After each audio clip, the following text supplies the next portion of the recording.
Saan? Dito. Dito. Racing clutch.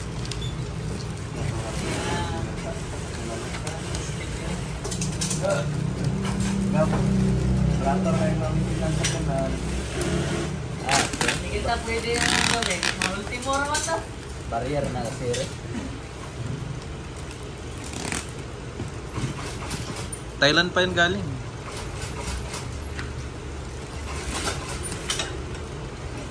Galing gawin. Taligid ang palit. Kaya na rin. Kaya kumaan ka ba yung tere yung warta dyan? Bakit sa kanan? Ay, ito na yung pag-city na. Hindi pag-gasolina. Bagay siya wala. Tingnan, ano ba itsura niyan? Hindi, taga. May box pa yan eh. May box pang isa yan. Sirain mo na yan.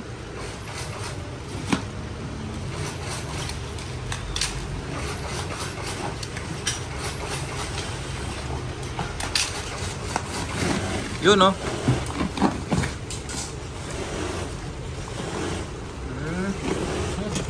May bitaw. Sus mauran eh. Wala na? Lining oh. Gamay kay lining oh. Saan mo? Diba? Saan na ito? Klase na? Luar ka po. Gata na yung klase na ito. Made in Japan.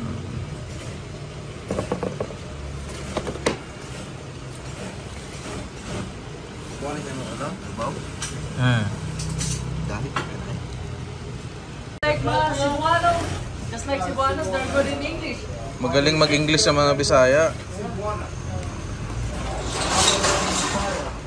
So yun guys, sa wakas dumating na ang ating XLD racing clutch. Grabe no. First time natin mag racing clutch. So ano kayang feeling no? Matigas kaya. So panigurado ang tigas. So ito yung ano niya, yung code kung sakaling bibili rin kayo. Yan. So ito yung itsura niya guys. Oh. Tri-pack. You know. Made in Japan. Huwag niyo nang tanungin yung presyo nito. Kasi mahal talaga to. Ang mahal, grabe. Tax pa lang 7,000 plus na.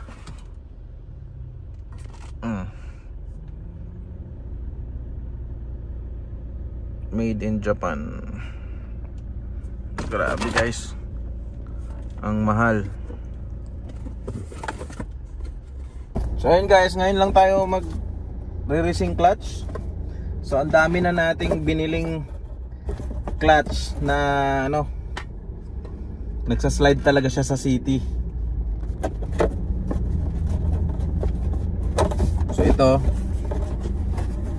titingnan natin kung gaano kaya katagal ang itatagal nito sa city natin na turbo. Ganito pala itsura niya no. Medyo manipis lang siya. Pero panigurado yung kapit nito. Sobrang tigas. Ang tigas siguro nitong tapakan. No, ganda. Diba? Tapos ito yung kanyang pressure plate. Ang tataba ng mga bakal dito. Di katulad sa mga yung mga replacement ng stock or stock. Medyo malambot yung ganito niya. Ito matigas talaga. Hindi mo nga mapisil Hindi mo mapisil yung bakal sa sobrang tigas. So panigurado matindi ang kapit nito. Matindi kumapit to sa natin, sa flywheel natin. Grabe no. So ngayon mamayang gabi pala dadalhin ko na to kay Boss Tom sa Angry Neighbors Performance para mapakabit na, para matune na rin yung city ng maayos. Sagada na tune talaga kasi meron na tayong magandang clutch na mag-hold nung power, nung torque. Kasi yung stock talaga grabe. Kaka-install lang nung stock na clutch, nagsa-slide na siya kaagad. pag malakas na talaga yung power, hindi na talaga kakayanin yung mga stock na clutch. Kaya yun. So shout out kay Brent at natulungan niya ako para mabili tong ano na to, kasi wala kasi akong credit card eh. Pina-check out ko to kay Brent. So shout out Brent, maraming salamat at natulungan mo kong ma-purchase tong clutch na to. Okay? So abangan nyo guys pag naikabit na to, at magpapatune tayo uli para malaman natin yung pinaka power natin, 'di ba? So abangan nyo, kasi ako excited din ako dito sa clutch na to pag nakabit na to, para ma-enjoy natin yung city, yung power talaga. Okay? So hanggang dito na lang, abangan nyo na lang.